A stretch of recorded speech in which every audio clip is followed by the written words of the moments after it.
Have you ever imagined that a pill millions of Americans take every single day could actually weaken their own hearts, especially as they get older? Just one pill can turn a strong heart into an old, worn-out water filter that constantly runs out of gas, loses steam, and sometimes even shuts down without warning.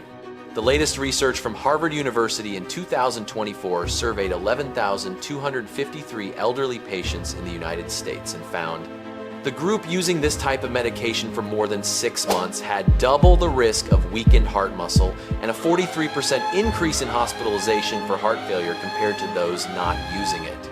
Are you taking this medication every day without knowing it? For those coming to my channel for the first time, I'm Dr. Saul Whitman, Chief Medical Officer at Northern Institute for Society Wellness.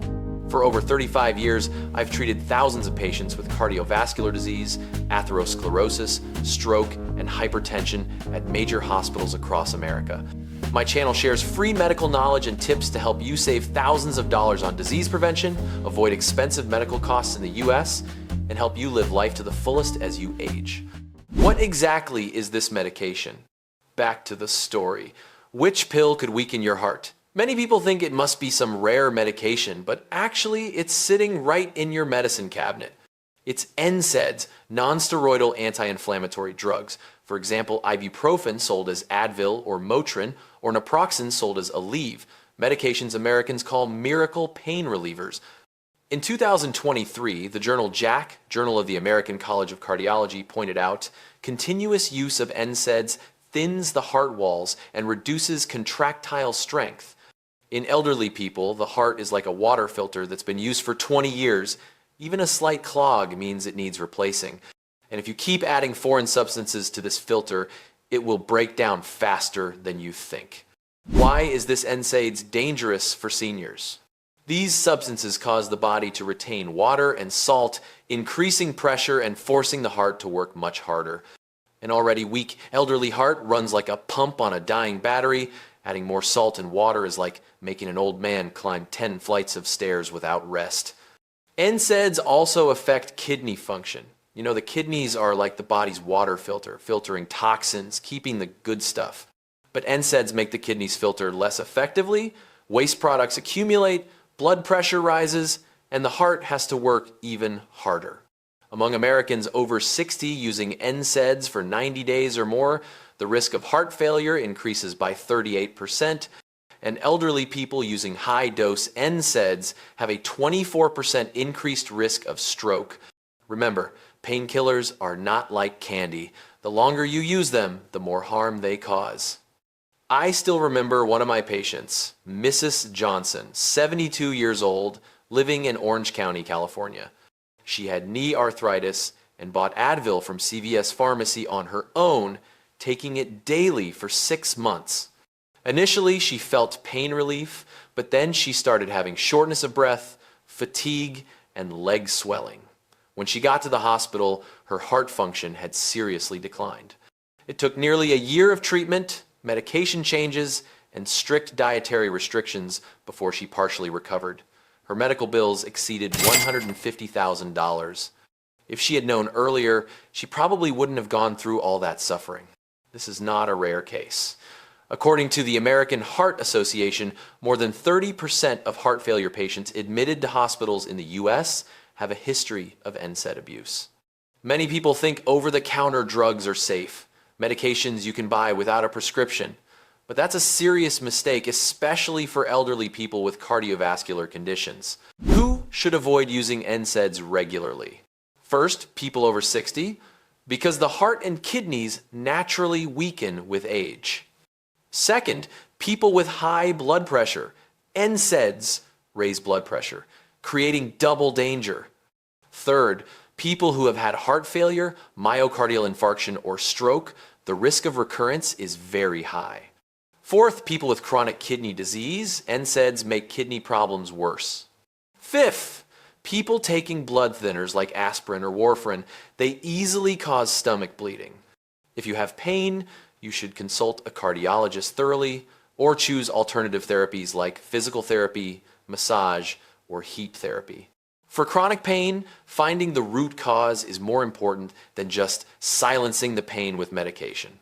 Many people think, When there's pain, just take something and be done with it. But for an aging heart, every unsuitable pill is like a flood dumped into a fragile river. At this age, protecting your cardiovascular system is more important than turning off the pain temporarily. I often tell patients joint pain can be endured for a few days, but a weak heart can take away your whole life. Why do doctors still prescribe NSAIDs? Some people ask, if they're so dangerous, why do doctors still prescribe NSAIDs? The answer is NSAIDs are not completely banned. The issue is how long you take them and at what dose. Using them short-term for 3 to 5 days to treat acute pain after an injury, like a sprain or a toothache, is generally fine. But taking them for months or years without supervision, especially in older adults who already have heart disease, can be extremely dangerous. On top of that, many people buy NSAIDs over the counter at CVS or Walgreens without asking a doctor. They assume if it's sold without a prescription, it must be safe, but that is a very serious mistake. According to the FDA, NSAIDs can increase the risk of heart attack and stroke even with short-term use, and the risk goes up further at higher doses or with long-term use. A 2016 study of more than 10 million people in Europe showed that NSAID use increased the risk of hospitalization for heart failure by 19%, and the risk was even higher in those who already had heart disease. Is acetaminophen Tylenol safer? A common alternative is acetaminophen, known by the brand name Tylenol. It relieves pain and reduces fever, but it does not have the anti-inflammatory effect that NSAIDs do. Its advantage is that Tylenol has much less impact on the heart and kidneys than NSAIDs. However, Tylenol is not risk-free. Taking too much, more than 3,000 to 4,000 mg per day, can cause severe liver damage and even acute liver failure. People who drink alcohol regularly or already have liver disease need to be especially careful. If you have pain without significant inflammation, Tylenol is usually a safer option than NSAIDs for older adults. But if the pain is caused by inflammatory problems like arthritis or tendinitis, Tylenol alone may not be effective enough, and you may need to combine it with other non-drug therapies. Safer alternative pain relief options. So what do you do if you're in pain? I advise my patients use heat pads, warm compress the painful area for 15 to 20 minutes twice a day. Exercise gently every day, like walking for 20 minutes, helps circulate blood, reduces joint stiffness. Practice yoga or Tai Chi, very good for the elderly, helps reduce pain without medication.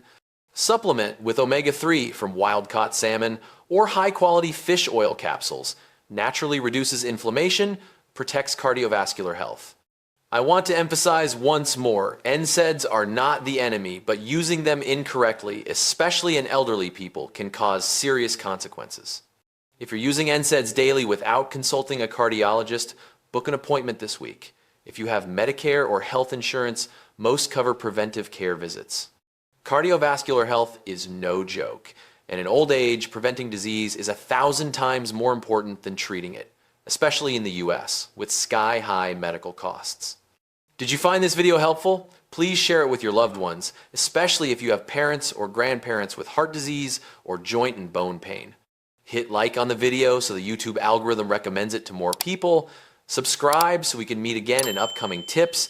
And comment below if you want me to explain more about heart medications or disease prevention methods. Thank you. I'm Saul. See you in the next video.